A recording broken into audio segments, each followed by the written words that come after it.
তো সেই কারণে এই ধরনের আলোচনার একটা প্রেক্ষাপট থাকে যে কোন প্রেক্ষাপটে সরকার নিল বা কোন প্রেক্ষাপটে এই ঘটনাগুলো ঘটলো। আমরা অধিকাংশ জায়গার আলোচনাগুলোতে যেটা হচ্ছে দুই রকমের আলোচনা, এক রকমের আলোচনা যে খুব ভালো হয়েছে, আর এক রকমের আলোচনা যেটা যে এটা খুব খারাপ কাজ হয়েছে, দেশের ইমেজ ক্ষতিগ্রস্ত হয়েছে, ডক্টর ইউনূসের ইমেজ ক্ষতিগ্রস্ত হয়েছে। সেই জায়গাতে এর যে একটা প্রেক্ষাপট আছে সেই প্রেক্ষাপটটা আলোচনা আনা হচ্ছে না। সেই প্রেক্ষাপটটা কি? প্রেক্ষাপটটা হচ্ছে একটা গণ অভ্যুত্থান। একটা গণ অভ্যুত্থানের পরে বাংলাদেশে যে গণ অভ্যুত্থানটা সংগঠিত হয়েছে এটা তো ভয়াবহ রকমের রক্তাক্ত গণ অভ্যুত্থান। এটা শ্রীলঙ্কার মতো না যে শুধুমাত্র বাড়িঘর দখল হয়েছে, গোসল করা হয়েছে, বিছানায় শোয়া হয়েছে, ওই পর্যন্ত না। এটা রক্তাক্ত গণ অভ্যুত্থান।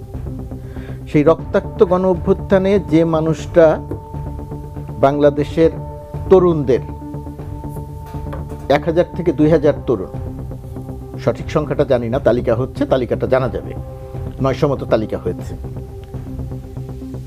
ঠান্ডা মাথায় নির্দয়ভাবে গুলি করে হত্যা করে তার একটা পর্যায়ে সে পালিয়ে গেল।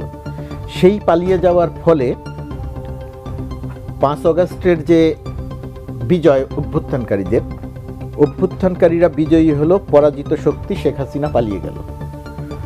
সাধারণত একটা অভ্যুত্থানের পরে যে ধরনের নৈরাজ্যকর পরিস্থিতি তৈরি হয়, যে ধরনের ঘটনাগুলো ঘটে, বাংলাদেশে অভ্যুত্থানের পরে 3 দিন সরকারের অস্তিত্ব না থাকার পরেও বাংলাদেশের গণ অভ্যুত্থান যে পরিমাণ রক্তাক্ত ছিল সেই পরিমাণে প্রায় কোনো ঘটনা ঘটেনি।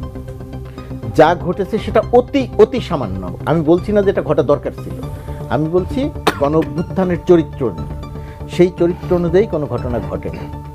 এই যে কোনো ঘটনা ঘটলো না, যারা এই গণ অভ্যুত্থানটা সংগঠিত করলো তারা যেহেতু প্রতিষ্ঠিত একটা রাজনৈতিক শক্তি নয়, যেহেতু এর নেতৃত্বে থাকলো ছাত্র সমাজ, তাদের যেহেতু প্রতিষ্ঠিত কোনো রাজনৈতিক দল নাই, সেই কারণে তারা সারা দেশব্যাপী আওয়ামী লীগ যে সন্ত্রাসী কর্মকাণ্ড করেছে তাদের বিরুদ্ধে গণ অভ্যুত্থানে বিজয়ী হবার পরে ওই নৈরাজ্যকর পরিবেশটা তারা তৈরি করেনি।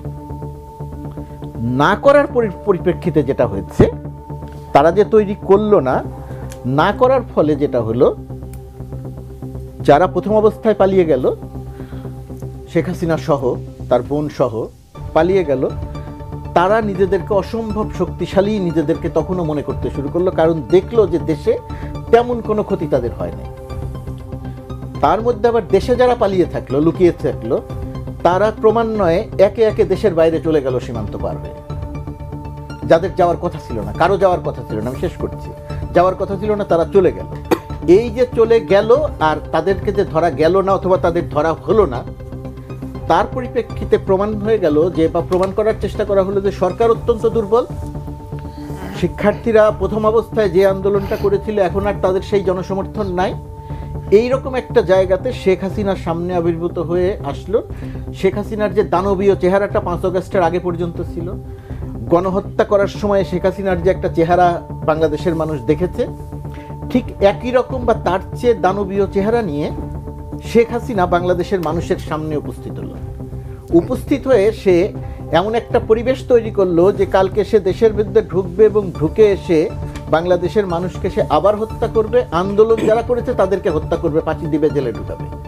এইরকম একটা অবস্থা যখন তৈরি হয়েছে, এই প্রেক্ষাপটে 32 নম্বর ভাঙা থেকে শুরু করে এই যে আজকে সারাদিন যে ঘটনা ঘটছে, একটু আগে দেখছিলাম জামালপুরের একজনের, বগুড়ার একজন, ইত্যাদি ঘটনা ঘটছে। এই ঘটনাগুলো হচ্ছে ওই ঘটনার একটা মানে ওই প্রেক্ষাপটের ঘটনা, এবং ওই রকমের প্রেক্ষাপটের ঘটনায় একটা সরকার ইচ্ছে করলেই গণ অভ্যুত্থানের মধ্য দিয়ে যে সরকারের জন্ম হয়, ওই শক্তিকে, ওই শিক্ষার্থীদেরকে ইচ্ছে করলেই দমন করে ফেলতে পারে।